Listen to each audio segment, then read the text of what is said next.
I'm really interested in the fact that it's a growing term. It's defining an increasing number of people as more and more people are moving from their Indigenous roots. And also as we start to collectively connect with each other, as we're able to now, because of the information age that we're in and because of technology and because of social media, because of our ability to connect with our tribes, wherever they may be in the world. We're part of a diaspora because we've been displaced, predominantly for South Asians through partition. There is often a story of loss or warfare or tragedy around being part of a diaspora, right, or being children of a diaspora.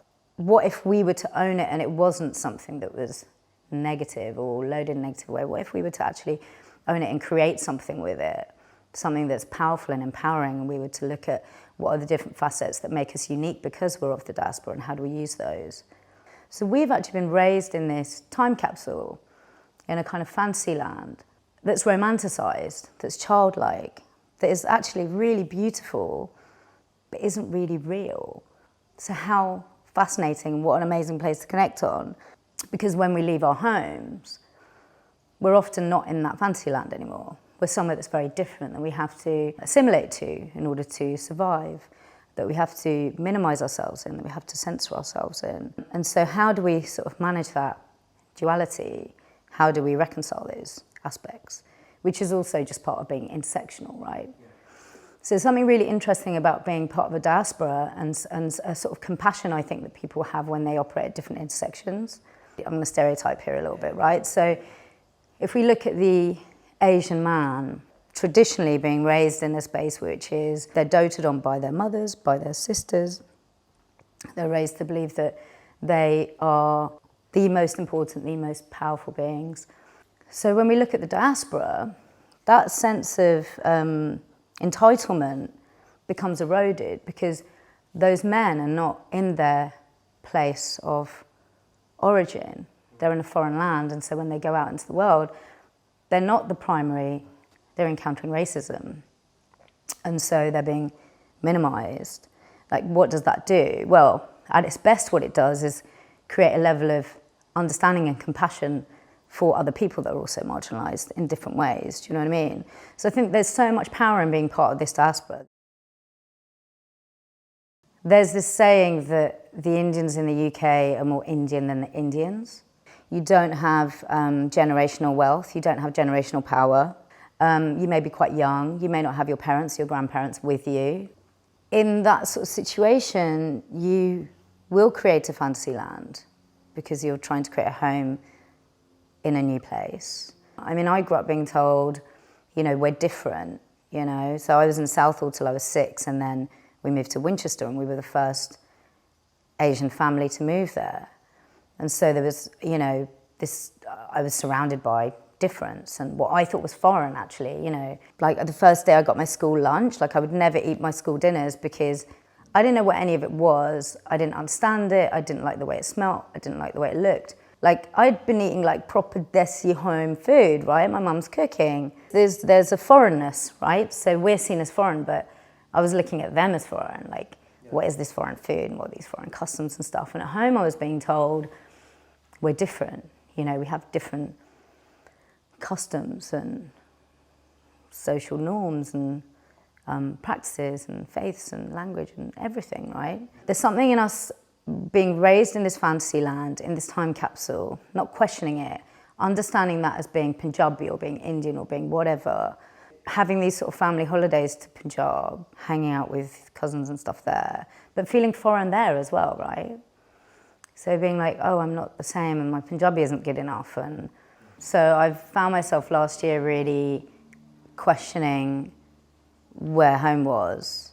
I got to this place where I was like, I don't feel like I have a home. Particularly since this whole Brexit fiasco, I felt very detached from the British aspect of my identity.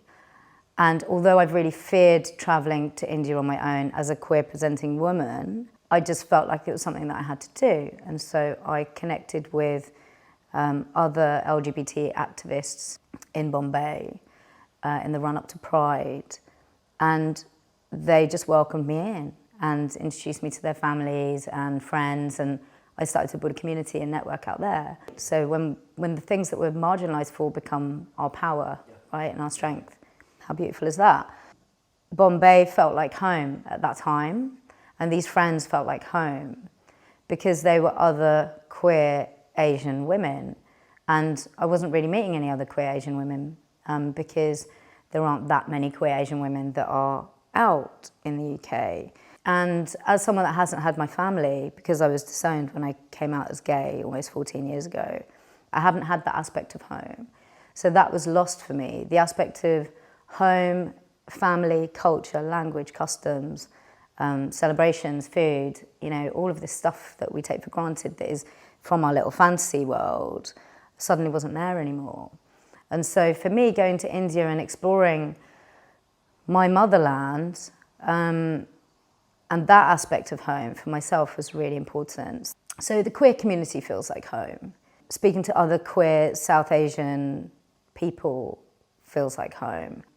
Going to the dry cleaners and speaking in Punjabi feels like home. And I started to realise that actually I have many homes.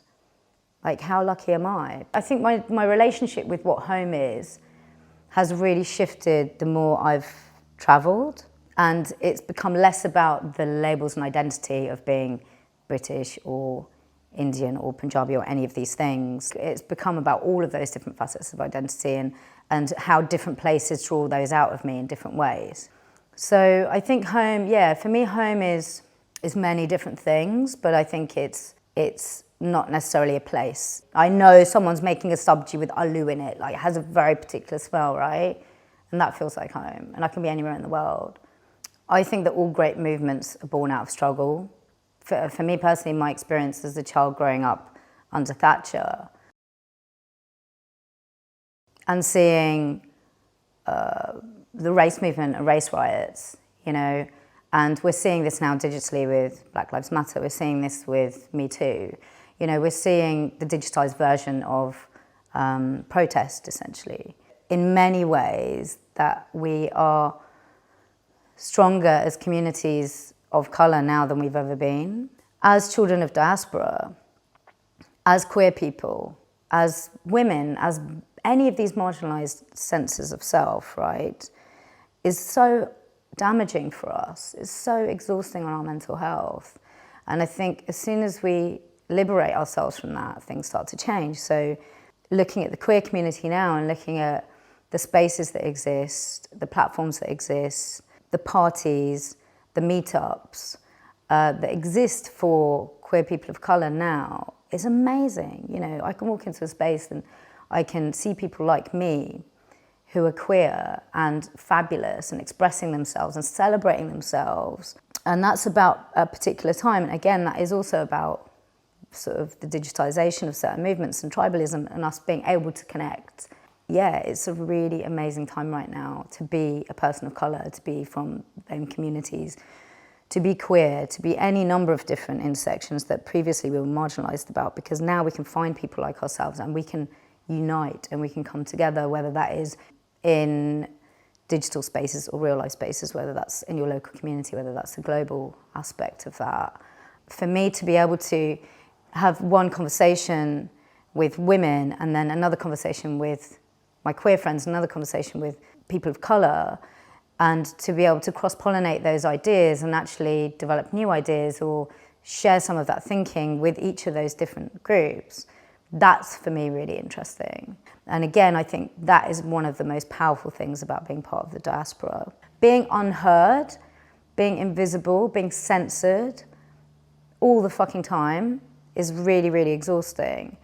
And that, for me, you know, it was really, really hard. But as soon as I took myself out of that and I started freelancing and I started making more time for my art and my activism, and I stopped having to be one person here and another person there, as soon as I started to bring all of those things together, that's when I started to not only feel really healed in myself, but also have a lot more clarity of thought and see that my thinking and my ideas were developing.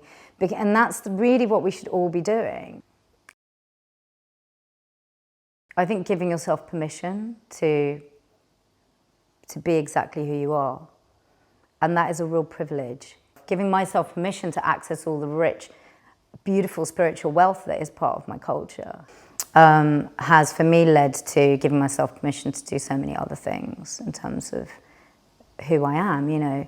As an artist, I'm a musician, I'm a singer, giving myself permission to do that because my art is also my activism. Are we just cutting out homosexuality like a cancer and disowning people and not talking about it so that our children grow up feeling like it doesn't exist? It doesn't exist anywhere. There's no one like me.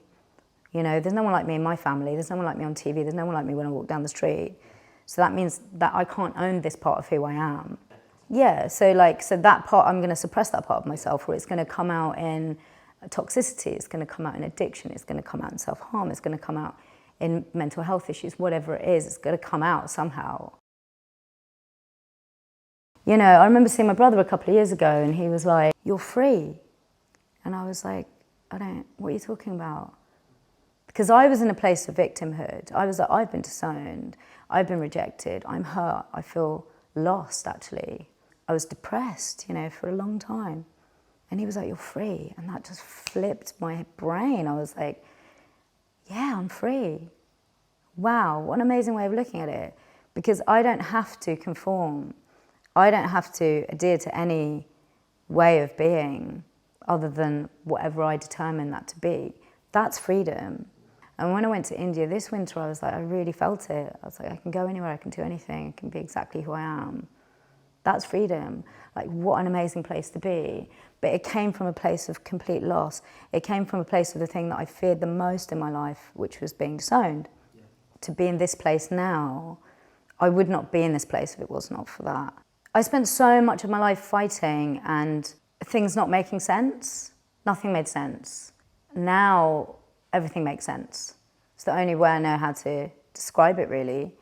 I can really understand why the things that have happened in my life have happened, the good and the bad, you know, because they've all led me to be here. And I feel like I wish I'd been more patient with myself. Do you know what I mean? Like, if I could say something to my younger self, it's like, it's cool, like, it's going to be fine, right? And to be in that place of, yeah, it's cool, is amazing, because it's freedom, and that comes from vulnerability. You know, it's really liberating, vulnerability, and just being who you are, you know.